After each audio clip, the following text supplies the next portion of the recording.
At issue this week, a wave of progressive candidates taking on the Democratic establishment and winning. What do their primary victories mean for the midterms? Democratic congressional candidate Chris Rabb joins our panel to talk about it. Plus, President's House controversy. After a court battle, new panels are now in place at the historic site. I'm talking to the nation's Interior Secretary in an exclusive interview about why the change happened and what he says to those who think the new panels are glossing over the past. And surprise candidate, the new twist in one of the high-stakes races in our area that could help decide control of Congress. NBC10 At Issue starts now. I'm Lauren Mayk. Welcome to NBC10 At Issue.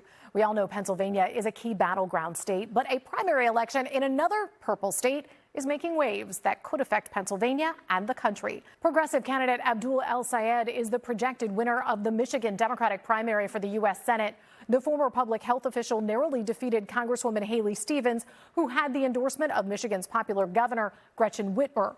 The Democratic Socialists for America did not endorse El-Sayed, and he has said he is not a member of DSA, but individual Democratic Socialist lawmakers campaigned for him, including Congresswoman Alexandria Ocasio-Cortez, Senator Bernie Sanders, and Pennsylvania State Representative Chris Rabb.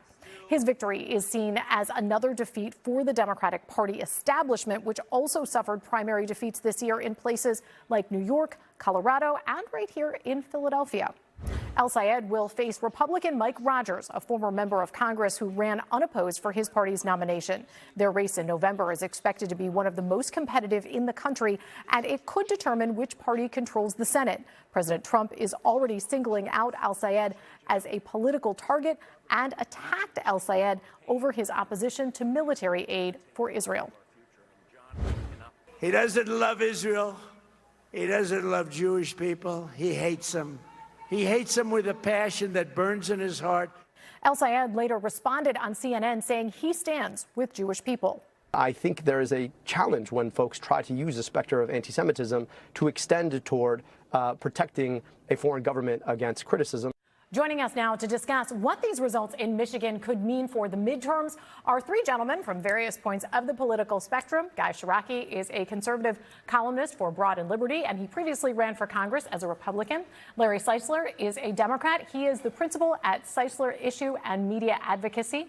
And State Representative Chris Rabb, who identifies himself as a Democratic Socialist and recently won the Democratic primary in Pennsylvania's 3rd congressional district in Philadelphia, which is one of the bluest congressional districts in the country. Gentlemen, welcome. Good to see all of you. Great to be here. Thank you. Good. So, Representative Rabb, I want to start with you because you just got back from Michigan. You were campaigning for some candidates there. And I want to ask you about what did you see on the ground and how do you think that that relates to Pennsylvania? You've obviously campaigned in Pennsylvania. I have, yes. The same energy, grassroots organizing, very engaged volunteers, and message discipline that connects with many folks who are disaffected with politics as usual. So all of these victories that I've seen since mine on May 19th have the same vibe. From Trenton to New York to Denver to Detroit, it's all the same. And what it suggests to me is there are people, irrespective of the labels that we like to affix on folks, enough is enough with establishment politics, with incrementalism. We need bold, transformative change. And we've seen that those candidates are winning. Guy, I'm going to jump over to you. You're the Republican of the group here. The result in Michigan with the Senate victor, is this what you were hoping for as a Republican in terms of running against?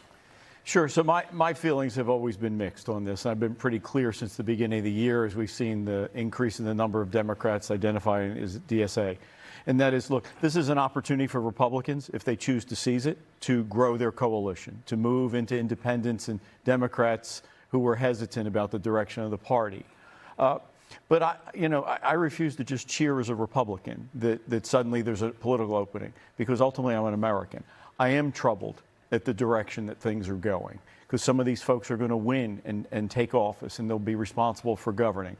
I'm concerned about the issues that they're bringing up. I think we're losing focus on the day-to-day issues of safety, crime, creating jobs, things that matter. And I think we're being pulled off with some of these extraneous issues, debating things in culture wars. So I look at Michigan as just another opportunity where I come out with mixed emotions, an opportunity for Republicans, but concern for the nation, that we're running off in a direction we need not go. We need not be debating the merits of socialism versus capitalism.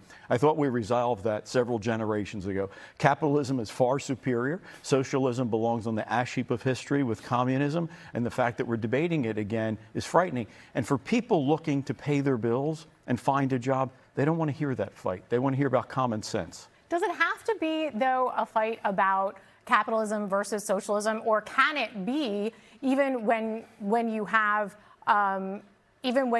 candidates in the race who may be a Democratic Socialist or may not? Mr. Al-Sayed is actually not a Democratic Socialist. Right, he's a capitalist. But does it have to be that, or can it just be a policy discussion? Larry, what do you think? Well, I think first of all, it should be a policy discussion. And by the way, I'm okay with the Democratic Socialists or whomever winning these primaries, because the question is, can they win? Can they win in the fall? Can you win in a competitive race? And if they can win with their issues in a competitive state like Michigan or wherever, then that's a lesson learned for Democrats like me. But if they can't win, I think that's another lesson learned. I don't think that this election really has implications for the midterms for 26. I think the implications are for 28, and the type of candidate that we as Democrats want to be able to put up who can win in states like Pennsylvania and Michigan. Well, you said can they win? So then the question becomes, how does the party handle it? Does he get the backing? Does he get the money? Does he get the surrogates? Does he get the same things that Congresswoman Stevens would have gotten? Well, he's already gotten endorsements from Chuck Schumer on down. But what's going to happen now that he's in general election, he's going to be taking money and asking for money from people he probably didn't want to, because his whole big thing is there shouldn't be money in politics. But he has, I don't want to say he has to move to the middle, but you do, when you're in a competitive election, you do have to make some changes. Look, Chris is a lucky guy, because he's in the most Democratic district in the country, and he doesn't have to make the same compromises somebody in a competitive race does. So we'll see if he does it. Is that sort of the next question, though, for some of these progressive candidates who do say, hey, I want money out of politics, but then you're trying to win a Senate race in Michigan or Pennsylvania, you need some money. Yeah, but how you do you don't handle need, that? Well, I think many of us, irrespective of where we are on the ideological spectrum, understand that there is a corrosive influence of money in politics. That's not an ideological thing. But there's a difference between saying we should probably move towards public financing of campaigns like they have in New York, which helped the ascendancy of a Mamdani, and not accepting corporate PAC money. And that's really the message he was saying. Because Abdul El-Sayed has taken a lot of money, but it's largely from regular people. I raised $1.2 million. 90% of it came from small donors. So you can raise considerable money without taking corporate PAC money. And I think that's something that's very important, that resonates with a lot of people who are supporting anti-establishment candidates, because they want to know that those people who they may vote for are not compromised before they even take office. And if you are bending the knee to corporations, why should they trust that you're going to do the people's will? So let's bring this back then to Pennsylvania and what this means then in Pennsylvania. Do we know before November? Do we know? Is it just wait for November and see what happens, and then everyone decides, okay, what kind of candidates are we going to pick, and what kind of policies are we going to pick, or are there conversations now about what it means? Well, go ahead. No, look, I think it matters now, because at many levels, I think it matters now as we sit in Philadelphia and City Council is holding hearings and the mayor is getting ready for re-election. I think it matters in Harrisburg as they look towards next year's budget. They have some unfinished business on education. They have some unfinished business on crime and other issues. So I think that Democratic and Republican politicians are watching these primaries to see what's the direction of the Democratic Party. And Democratic politicians are taking their cue. Are there those that feel they have to sort of move more to the left, or they have to pull their party back to the center? Republicans and looking are saying, is there an opportunity to build a coalition, to build and reach out to Democrats who may feel disaffected? So I think its short-term impact is right now. The longer term is post-November, when you look and you see who's now going to be in the State House, who's still going to be in Congress. And to Larry's point, how does that begin to impact voters and party leaders as each side gets ready for 28? Where is the American public looking for people to solve their problems? I keep hoping we get back to talk about kitchen table issues and stop talking about some of these esoteric issues about, people. We can have a conversation about justice, but people want to be able to know it's safe in their neighborhoods for their kids. That's what real justice is. And I think when we get caught up with these issues over gender and other things, people want practical solutions to practical problems. And I think that's one of the things that people will be looking at this election is, what direction are we going? What problems are we going to solve? And do we have people in office that will solve them? Yeah, I think that the Republicans will use it in the competitive congressional races and whatever, but I don't think it's going to have any effect. I really don't.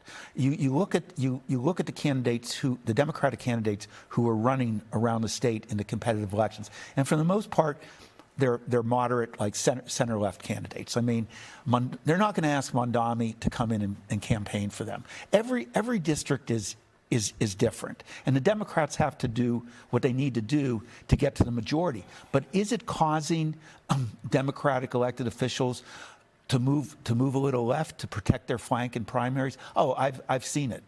Definitely that's true. All right, we'll have to leave it there for now. Thank you all for the great conversation. We'll see what happens in November and also in Pennsylvania. President's House controversy. After a court battle, the Trump administration installed new panels at the site. Panels that critics say whitewash history. Ahead, what the nation's Interior Secretary had to say in an exclusive interview during a visit to our area. This is NBC10 At Issue. The controversy over changes to the exhibit at the President's House in Old City saw another development this past week. Legal representatives for the city of Philadelphia asked for a new hearing on the Third Circuit Court of Appeals ruling in the case. The court battle began after the Trump administration moved to replace the panels at the President's House where George and Martha Washington lived. The panels were originally installed in 2010 and told the story of 9 enslaved people who lived at the site of the President's House. But following an executive order from President Trump to, quote, restore truth and sanity to American history, the federal government had those old panels replaced. Interior Secretary Doug Burgum oversees the National Park Service as part of his job. I caught up with Burgum on Thursday while he was visiting Marcus Hook. In our region, there has been a bit of a controversy over the Independence National Historical Park and some panels that were up at the President's House there. And I wanted to ask you about that because it's been such a big issue here. The panels were replaced. New ones have been put up at a memorial for some enslaved individuals there. And there are people, including the city, who are not happy about that change. Can you explain to me why is it necessary to make that change? And why do you not want a bigger focus on the individuals who were enslaved there? Well, the place that you're speaking of is managed by the National Park Service, and this is the President's House. This is where George Washington and John Adams both lived before the White House was created, before the Capitol was moved to Washington, D.C.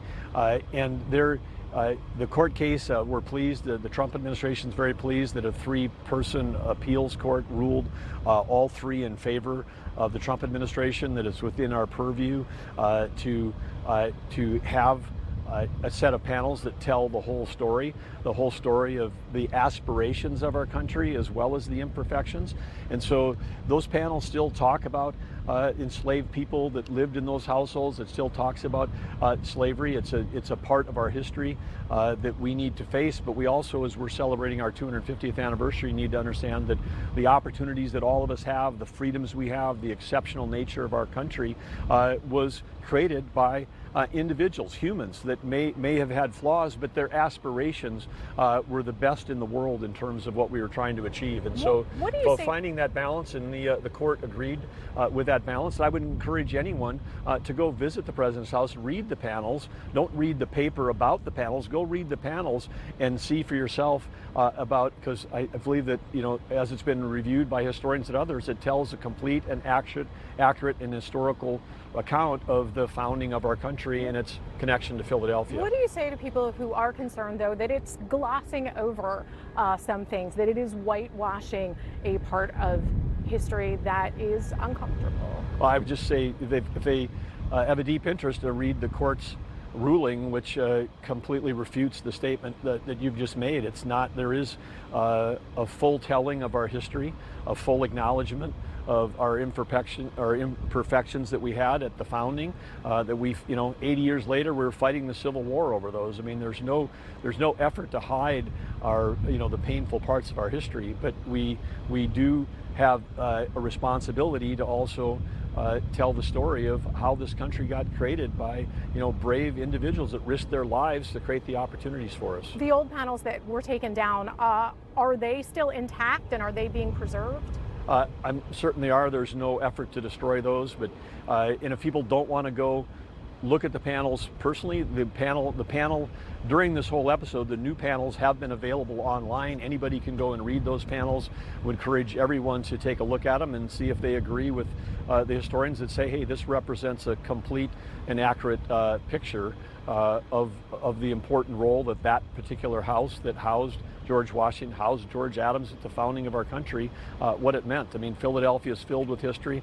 We think every location in the National Park Service is essentially a campus for learning, and we want to make sure. Are there any other changes planned in the Philadelphia region? None that I'm aware of here in the Philadelphia region. Political drama, why a surprise entry is causing a stir in a closely watched House race in our region.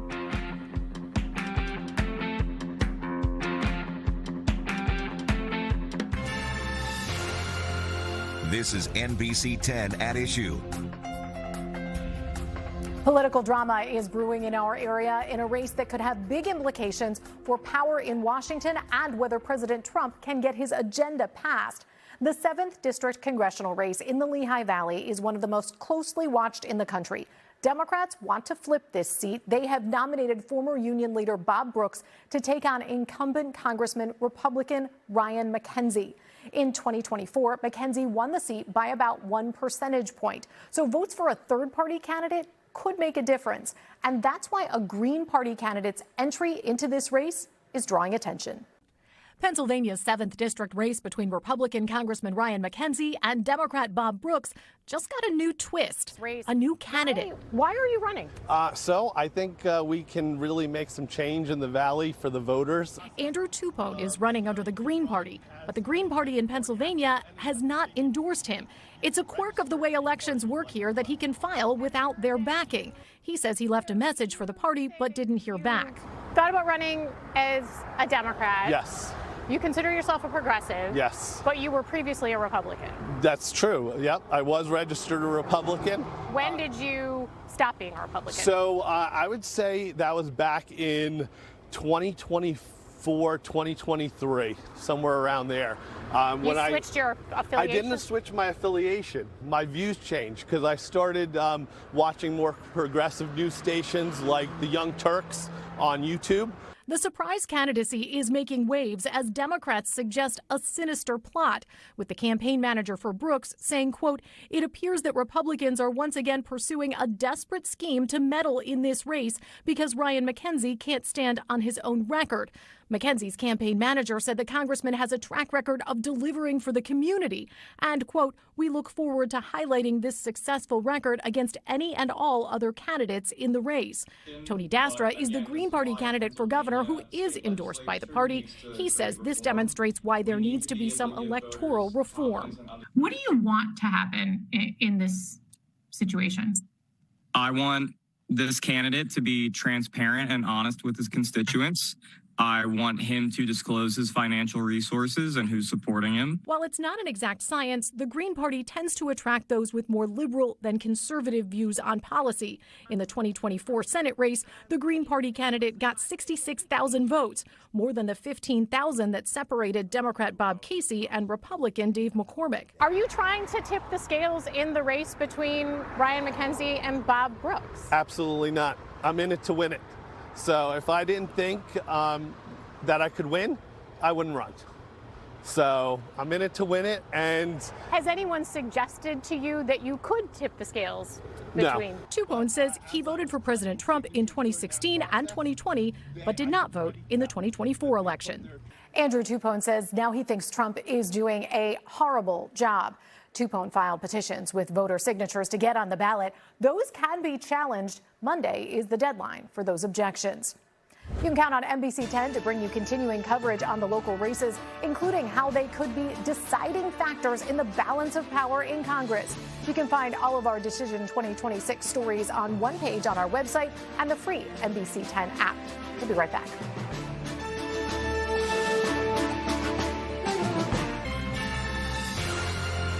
This is NBC 10 At Issue.